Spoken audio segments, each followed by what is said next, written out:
Morning, guys. It's Wednesday morning. It's about 9:30. It's starting to warm up a little. It's still about 35, 36 out here. And as promised, a brake line video on the F450 dump truck. Oh yeah. So here's what I got going on. I had to let the camera charge up a little bit this morning, but yeah, we got the map gas torch out. But the brake line that goes between the end of that fitting and over there is bad, and so is that other one coming out the other side going to the other flex hose. So I had to heat those up. I actually cut the brake line flush with the fitting and then put a socket on it. I have line wrenches, but they were starting to slip and round, so I didn't want to break that. Also, I don't know if you guys can see that, there's a pair of needle nose vice grips on that rubber hose with a towel around it to keep the brake fluid from dripping all over the place. Okay, so I'll show you guys how to take apart one of these fittings, because this is what they normally do. Sorry for the shaky camera. Let's see, here's one right here. Okay, there's the nut that used to be on the end of the brake line like that. As you can see, the little piece of brake line still sticking out of that. So what we're going to do, we're going to grind that flat really quick, and then we're going to drill it out. This is 3/16 brake line, so I'm going to try drilling it with an 1/8 inch first. The reason you grind it flat is so you can get your drill bit started. Sometimes the heat of grinding it, you can tap it out with a punch. We're going to try that first. So I'm going to get you guys set up, and I'll be back in a sec. Alright, I hope you guys can see that. I got it zoomed in as close as I can get it. Okay, what we're going to do is grind that little tit off the top of it from where I cut the brake line.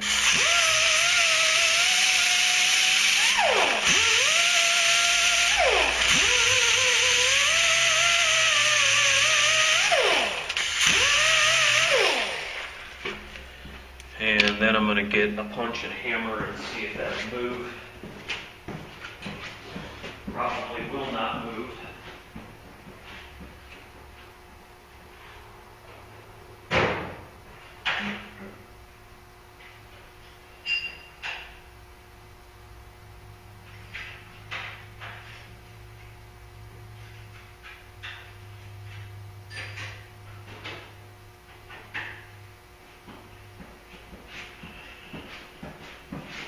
If it comes out, it'll be fantastic, but I doubt it will.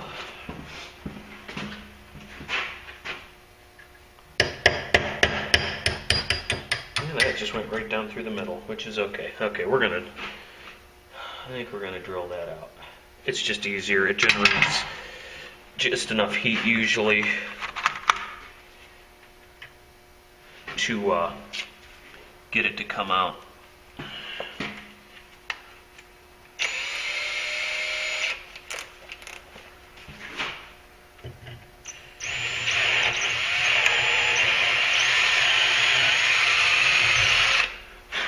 Okay, that was 9/64. Remember, I said this is 3/16 brake line.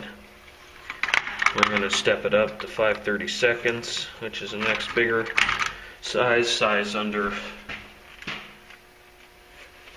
3/16.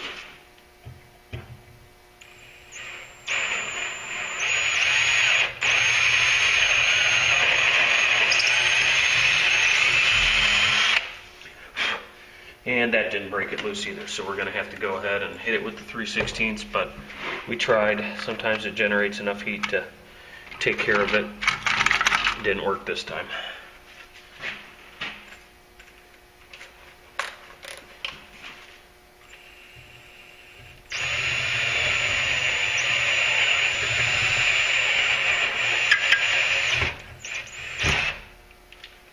And there it went. Show you guys. Let's see if I can push this through. Now, I'm blocking the whole camera. Zoom that sumbitch back out. There we are. and your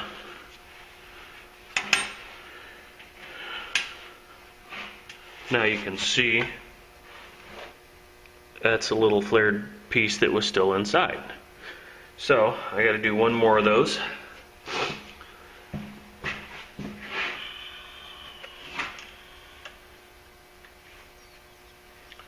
And I guess it's just because I'm too lazy to go buy 2 new nuts for this, but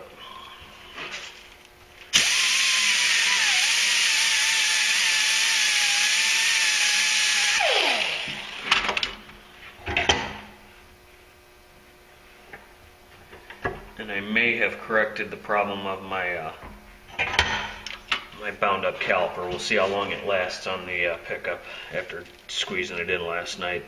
Put the temp gun on all 4 rotors when I got to the shop this morning. They're all 118 degrees, so hopefully that's a sign that I got it.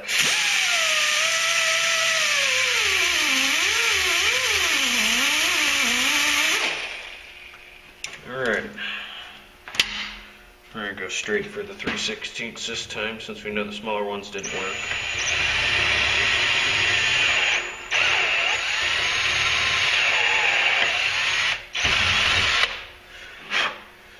And that's that.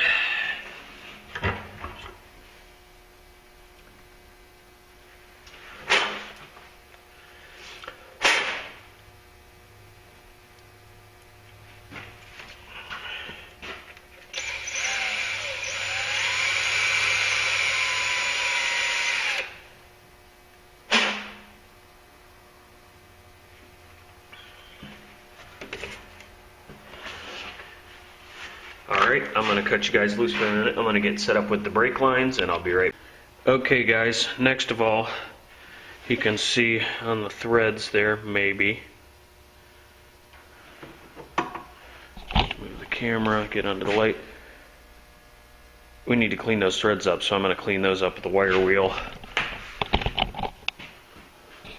Make sure you guys are in the picture here. And I just grabbed the nut with a pair of channel locks.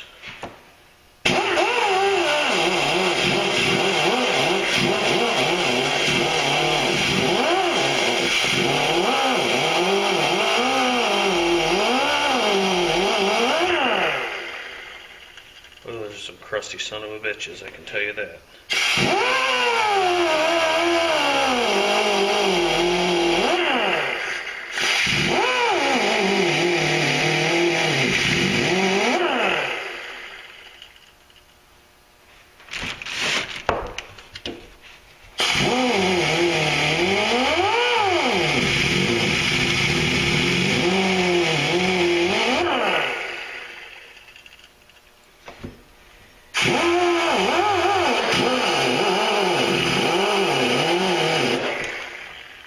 Alright, there's one.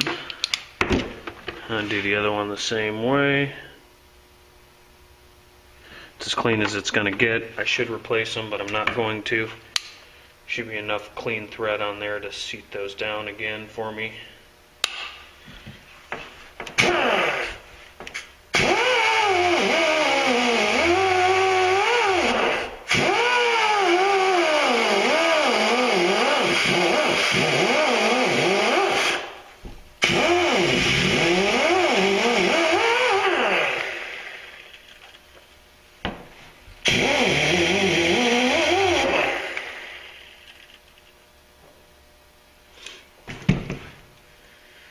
Alright, as long as that'll go into the fitting, we should be good. I'll show you my brake line here. It's that kind. S-U-R-N-R. Brake line medic. It's easy bend brake tubing. It's a 25-foot roll of 3/16. I don't know if you can see that. Akron, Ohio. That's where they're made. So, this is good stuff. I love it because you can bend it by hand. Or with a tubing bender, it's actually very easy. Back the zoomage out there. Now, get that leftover piece of brake line that I cut off. If I can figure out what the hell I did with it, here it is. Get a rough idea of how long this needs to be.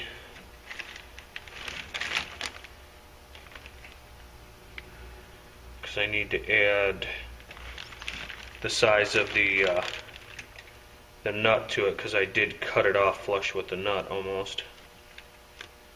I think we're going to cut it off somewhere up in here for now, and I can always cut it shorter.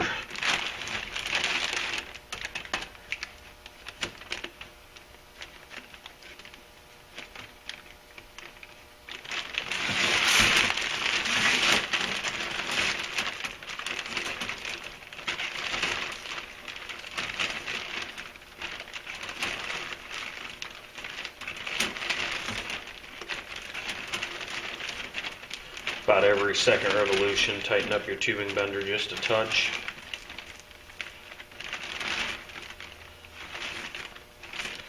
And unfortunately for me, I don't know why, if this brake line is thicker walled or what, but you almost have to wiggle it to break it free. Okay, we are going to drop one fitting on. Don't forget to put your fittings on, because that will ruin your day if you do.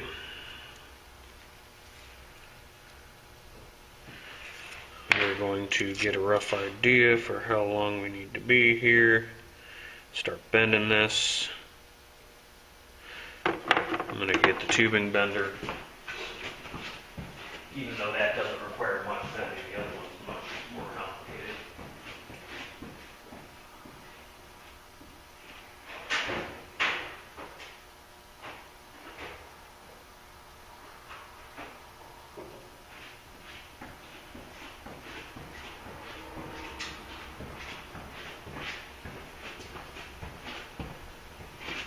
Alright, you can use any kind you want. Here's the cheapy version, which I'm probably going to use because that's got minimal bends and the stuff's easy to bend.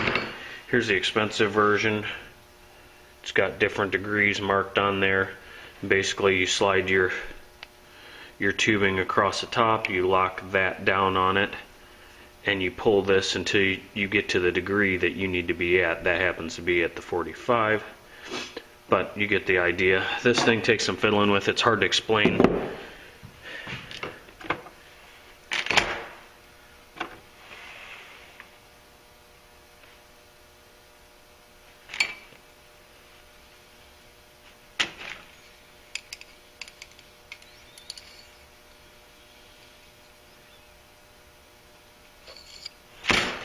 It's probably a major overbend.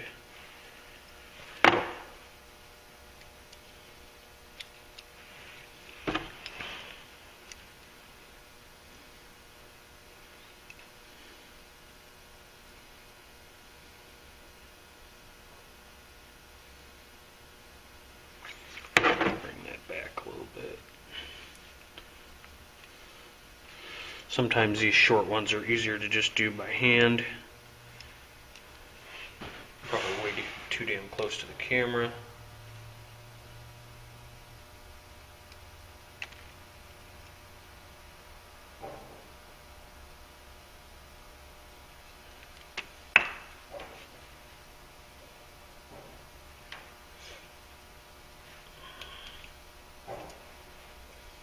See how poorly I made that. It's just got to reach the same two spots.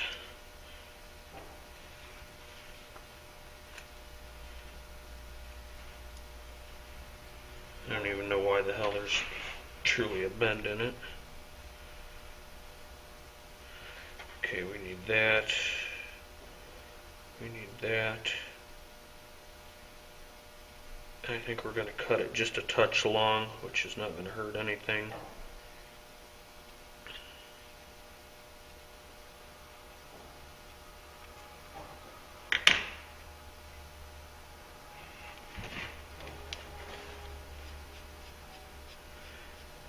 And I'll show you guys how to flare this.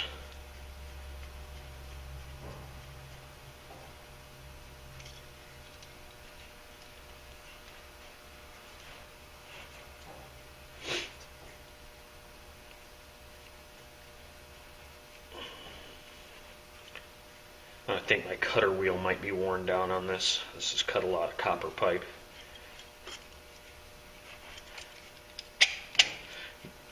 Okay. We're gonna, I don't know if you can see, I've already flared the other end of this. I bought a new flaring tool last night because I didn't own one. I was always borrowing it. I did that one last night. Let's see, can you see down in the end of this tube? It's peened in a little bit from the cutter. So what we need to do is ream that out. And then on the outside edges, we're going to taper those down with a file, just a touch. Some guys do it that way, some don't. It tells you to do it that way on the tubing bender, or the, the flaring tool.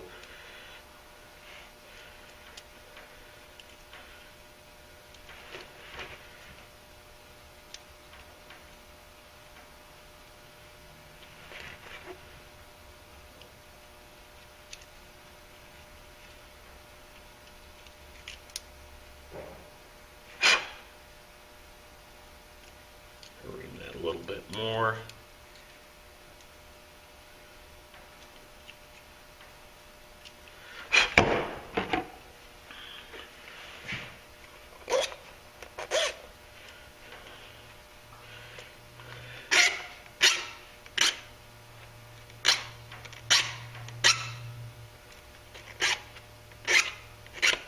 You don't want a real coarse file to do this because it grabs too hard and it's hard to do this and hold it. But this brake line's soft, so you just put a little bevel on the edge of it, and that helps the die roll it inwards for a double flare. Make sure that's sort of square.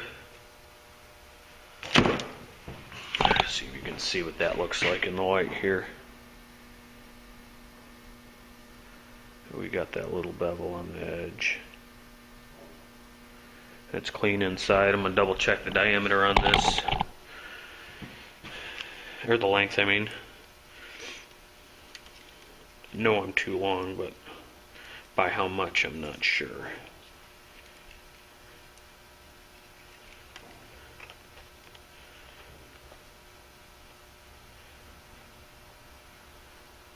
I'm going to go out and do a quick test on this just to make sure I'm not way too long. Alright guys, just as suspected, I was about a ½ an inch long. So I cut it off. And now trying to find what I did with my 3/16 die. Well, give me a second here, I'll be back. Okay, let's try this one more time. Battery's going to go dead, but what we need to do, you can see on the edge of this die, the pin actually goes down in the tube when you crush it, and you can see the step on it. So from the bottom to that first lip, which is probably 1/8 of an inch, maybe a little smaller, that's how much tubing you need to have exposed out of the bar stock that holds it, the clamp. So find the appropriate hole, alternately make sure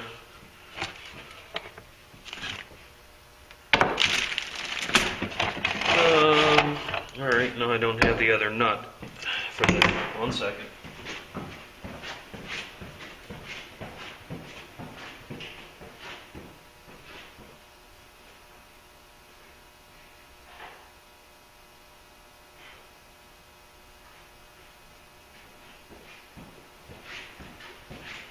Okay, I left the other nut outside underneath the trunk. Make sure you have both nuts on there. Threads facing away from one another. Otherwise you'll be pissed when you get a perfect flare on there and then you can't, you have no nut on there. So we're going to put this in the clamp lightly.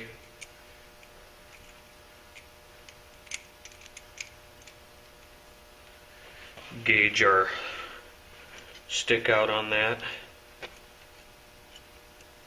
Maybe you have to loosen that a little bit.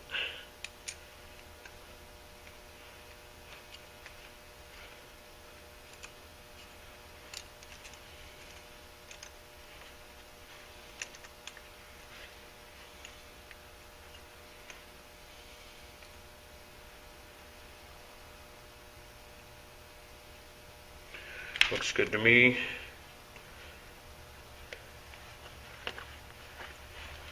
Tighten it up, make sure it's square coming through the top of there. I don't know that you can see much there, but. And then take your channel locks, vice grips, excuse me. Make sure that's good and tight. Okay, so we can see that's in there. Put the die in the top of it.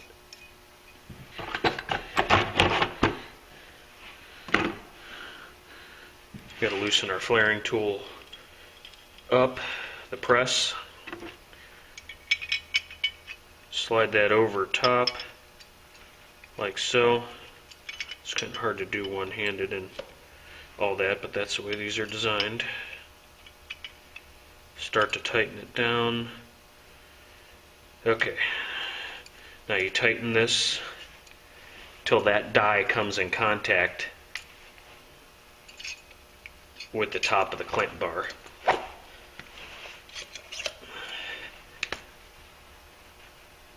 Which it bottomed out, I believe. Let's give it a little more. Okay. That's step one of a double flare. Then, take this back off. I think I keep jumping out of the picture here.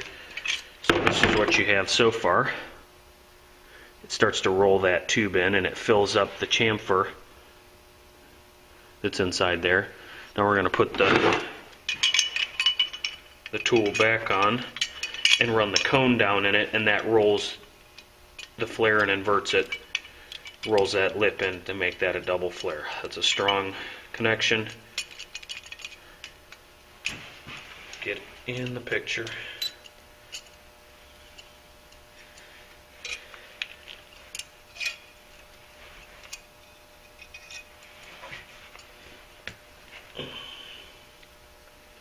And you push that until that whole bevel, chamfer, whatever. Oh boy, that's not going any tighter. That must be it. Till that whole thing's filled up. I'll show you the finished product here.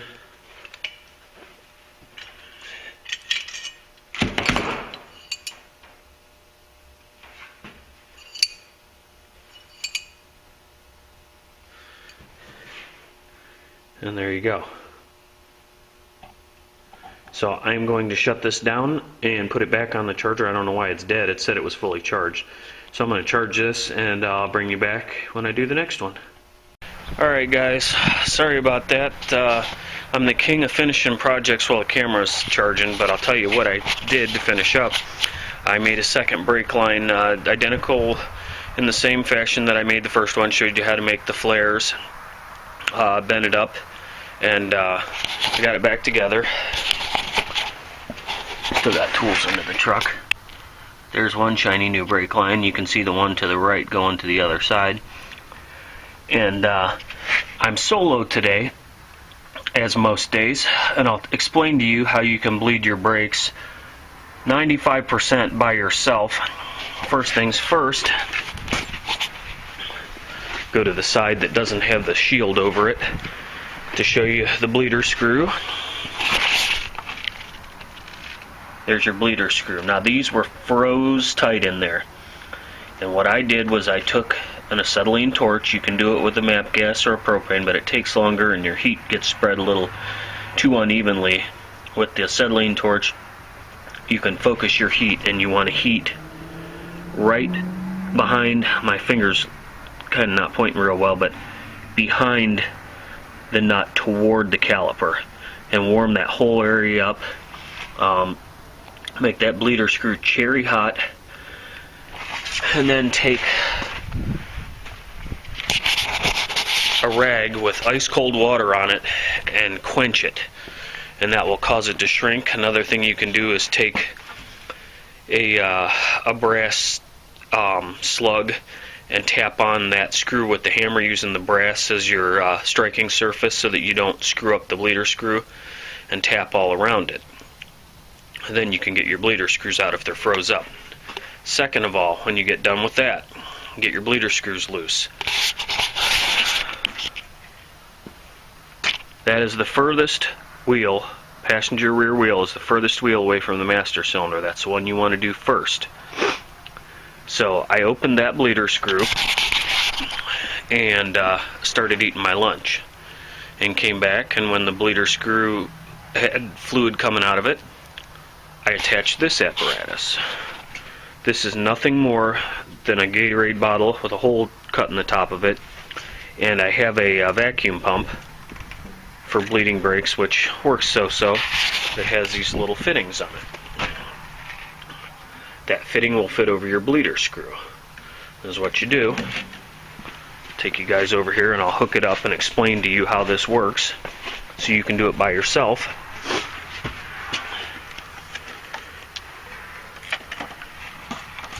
Let's see if I can set this damn thing without knocking it over. Basically, that little dude, let's see if I can get it on there, snaps over the end of the bleeder screw fitting. You fill that container about halfway filled with clean brake fluid. Now you notice that hose is running uphill into that bottle. You want to make sure that tube that's inside the bottle is submerged in brake fluid at all times. Then make sure your master cylinder's full.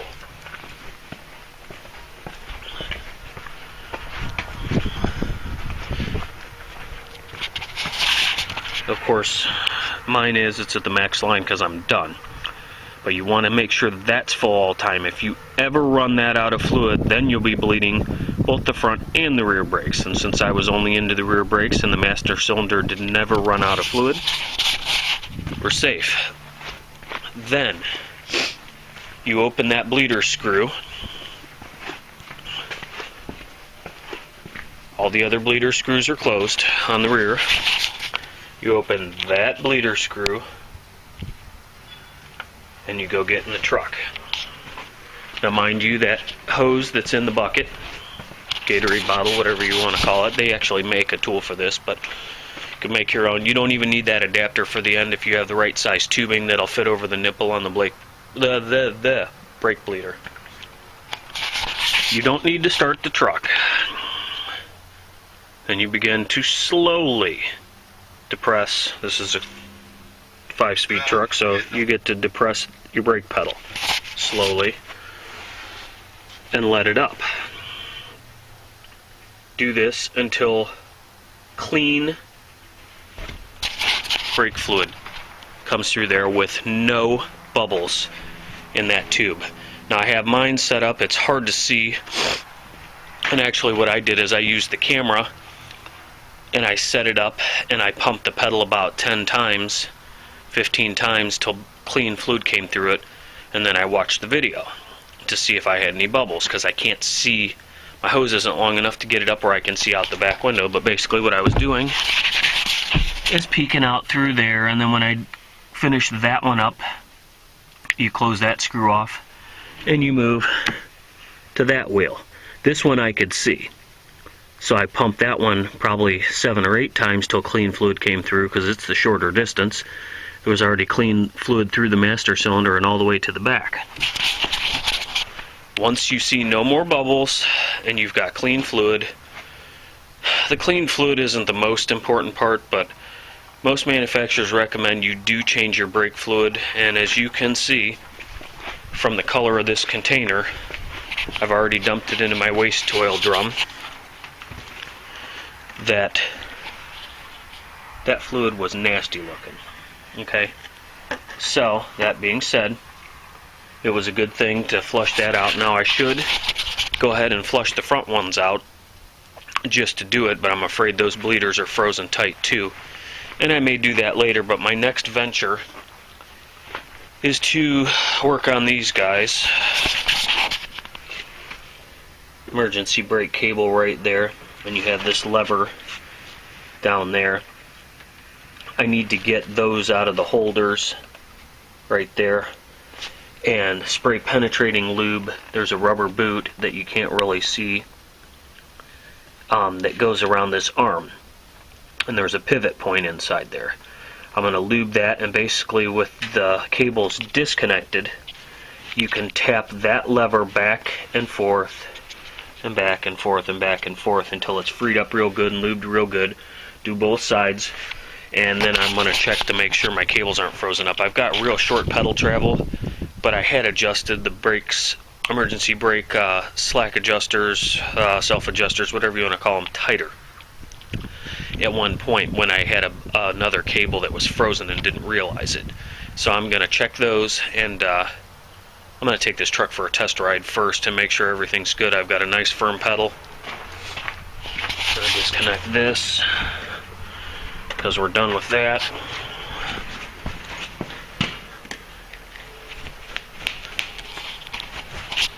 And the other thing I use, this stuff right here, fluid film, all over those bleeder screws. I don't want to go through this bullshit of having to heat them up again to get them out, because it's a pain in the ass and sometimes it does not work. So I'll put the little rubber cover back over.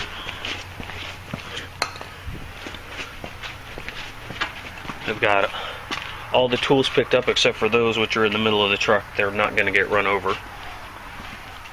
And then close the truck up, close the hood. We'll go take this thing for a test ride. Alright guys, we're on a test drive. It's pretty loud inside this truck, so I apologize for the poor audio, but cruising right along here.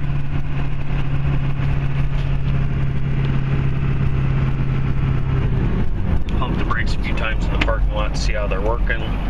Everything seems pretty much okay. Hold on, I gotta hold you guys and shift at the same time.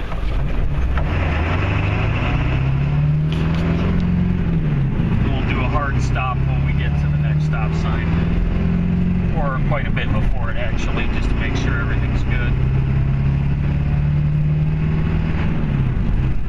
Pedal still feels a little goofy, but I think from lack of brake pressure, I got a caliper hanging up on this one too. It's not pushing out, or the brakes are hung up in their slides, which sucks because it's 1:30 in the afternoon and it'll probably take me an hour and a half just to get the rear wheels off this truck if I decide to do it. Yeah, let's try a short stop here.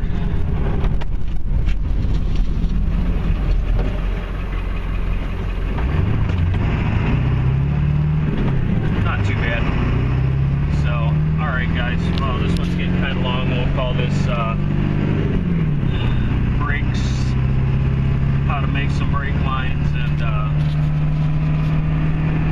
bleed your brakes. If I got something else, I'll turn you guys on later. See ya. Alright guys, I did come across one last thing, and I'm going to throw it on this video. A little mail call here. Got a package from Darren in Andrea, and I think I already know what it is because I already opened it. A sticker. So thanks guys, I appreciate it. As soon as I get some made, I'll return one your direction. Appreciate it, and hope everything's going well. We'll catch you.